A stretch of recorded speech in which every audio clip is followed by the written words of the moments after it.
Greetings, everybody. Richard Fulmer here, and welcome to another Richard's Rock Rambles.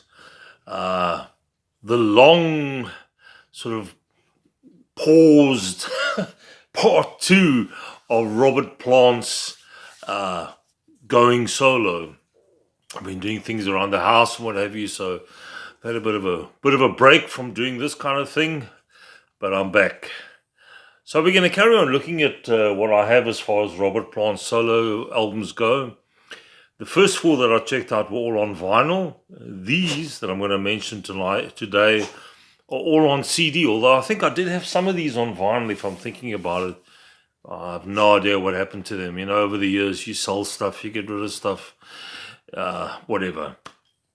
So, and like the first four, Robert Plant, obviously the lead singer of Led Zeppelin, everybody knows that.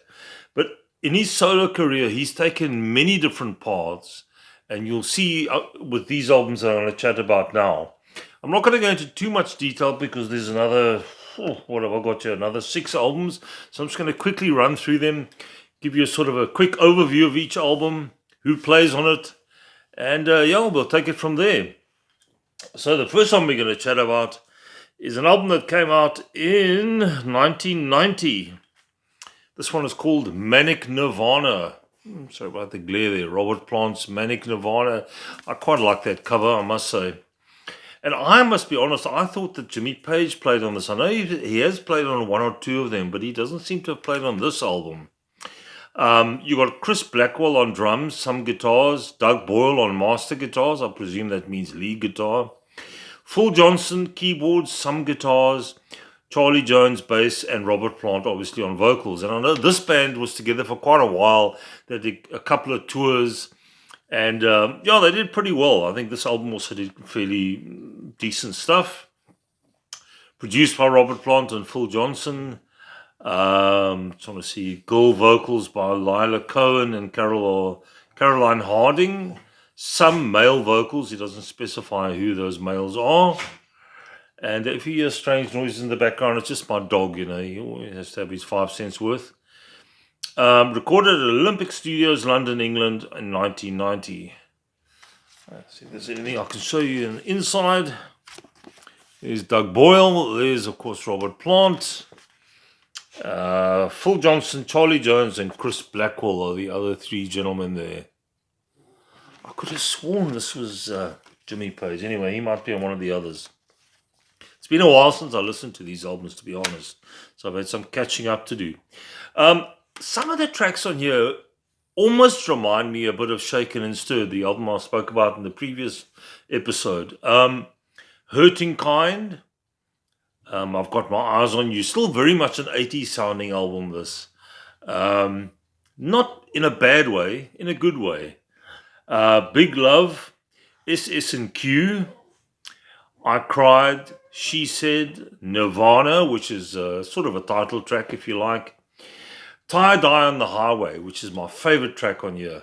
It's almost like a homage to Woodstock, and there's a couple of inserts of the crowd announcements at Woodstock that he's inserted in the track. It works really well, I must say. And so it's kind of a retro song, if you like. Your Ma Said You Cried in Your Sleep Last Night. That's the track. Your Ma Said You Cried in Your Sleep Last Night. That track also very much reminds me of Shaken and Stirred. Anniversary, Liar's Dance, and Watching You. It's not heavy. Trust me, this is not Robert Plant going heavy. He's starting to go more into the acoustic sort of folksy side, although there is still a lot of electronic sort of that kind of vibe on this album, but well worth checking out. Manic Nirvana, Robert Plant. The next one, Fate of Nations, with that sort of melting earth there. Obviously, this album has a few songs about sort of what man's doing to the earth and what have you. There you can see there's the earth melting away. When did this come out? Boy, the writing here is really bad. 1991 or 1993, I think this was. See if I can tell you who's on this album.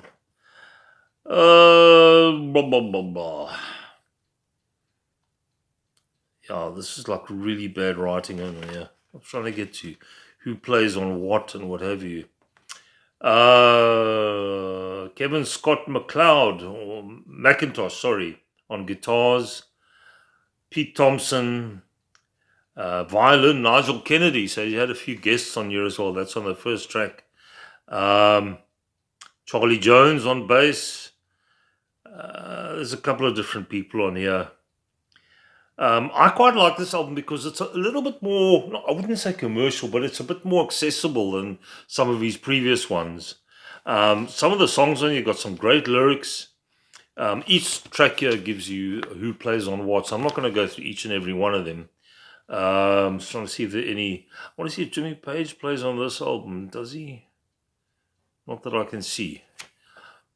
And there's just a couple of shots for you. There we go. All about the earth and what have you, and ship sinking, and there's old Robert with his hands. So yeah, this is a fairly cool album. I play this quite a lot. There's a lot of tracks on here. There's like 12 tracks. Calling to You, Down to the Sea, Come Into My Life, I Believe. Cheers. My favorite track on here is one called 29 Palms, which is really a cool track. Some great lyrics, vocals from Robert Plant. Very smooth kind of vocals. Really cool. Memory Song, If I Were a Carpenter. Now that's been done by a number of people, and he does a great version on here. Colors of a Shade, Promised Land, The Greatest Gift. That's almost like an epic kind of track, bit of prog in there. Great Spirit, also a really good track. And Network News, all about TVs and broadcasting and all the rest of it, and the big money behind that. Fate of Nations, Robert Plant. Really cool album. Probably one of my favorites, Mighty Rearranger, Robert Plant. There's a couple of tracks on here which hark back to Led Zeppelin, especially in the drumming. And on the track Shine It All Around, which was the big hit off this album. Shine It All Around, that's the second track. Okay, let me just show you who's playing on here. Robert Plant, vocals, harmonica. And you know, he played harmonica with Zeppelin as well. John Baggett, keyboards, electronica, Moog bass. Clive Deemer on drums and bendia. Justin Adams, electric guitar, bendia, lap steel and bass. And Skin Tyson, acoustic and electric guitars. So this is an entirely different band. I think he called this band, The Strange Sensation. Robert Plant and The Strange Sensation. There's a DVD that comes out as well on this tour, which is really worth checking out. So you get the song lyrics. And there's all the strange photograph of the guys. And yeah, some more song lyrics. So there's not many really band photographs that I can show you. Like I mentioned, Shine It All Around. That's probably my favorite track on here, with some really John Bonham-esque kind of drumming. Freedom Fries was a really cool track. Tin Pan Alley, The Enchanter, Somebody Knocking, Let the Four Winds Blow, and the title track, Mighty Rearranger. Excellent album. And quite a strange cover that. But, you know, Bob does his own thing. Then you have Robert Plant, Band of Joy. This one here. Now, this is harking back. Band of Joy was the very first band that him and John Bonham were part of. That was the name of the band. And this is very much more of an acoustic, folksy kind of album, going back to those days.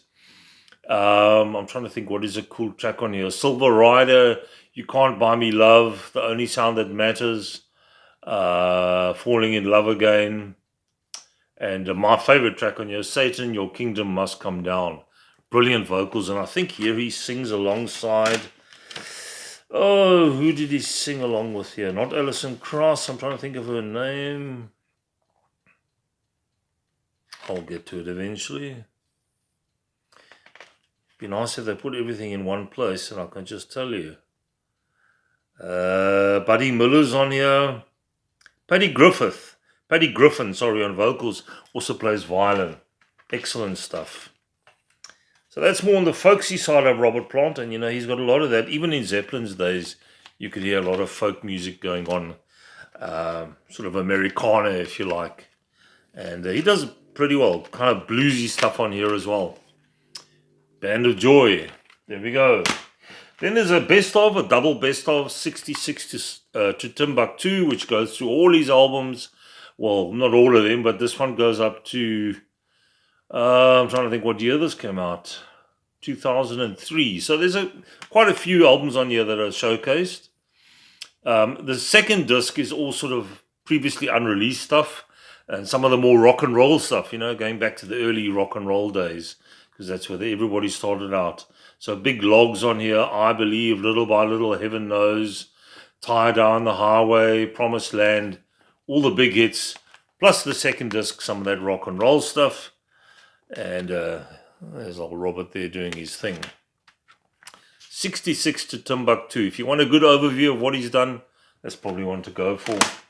And then last but not least, the one-off, which I think I have mentioned previously on the channel on another show that I did, the Honey Drippers, which was a sort of this was done for Ahmet Ertegun, the late Ahmet Ertegun, the man in charge of Atlantic Records. He was a big 50s fan. So this is also rock and roll, doo-wop, crooners kind of stuff. Not what you'd expect from Robert Plant, but he pulls it off. And yeah, really, if you want to be a completist, then this is one to get. Like I mentioned in my previous video, there are quite a few of his albums that I don't have, some of the more recent ones. I'm trying to think, what was the other one? Dreamland, which is a really cool version of Hey Joe, the Jimi Hendrix track, that's on there. What are the other ones?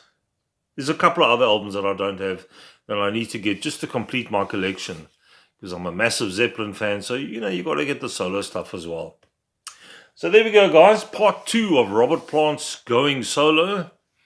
And hopefully that's piqued your interest and you're going to check out some of Bob's solo stuff. Like I said, a lot of it's very different to Zeppelin. So if you're expecting more Zeppelin, maybe in the first 2, after that he's doing his own thing. And then again with Mighty Rearranger, there are elements of Zeppelin within the music.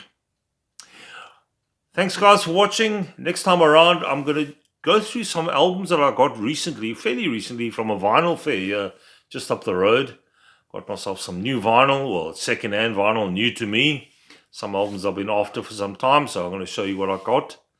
And that'll be in the next one. Look after yourselves, take it easy, and if you haven't yet, please, down below, subscribe, give me a thumbs up, that'll be great. Any comments, more than welcome.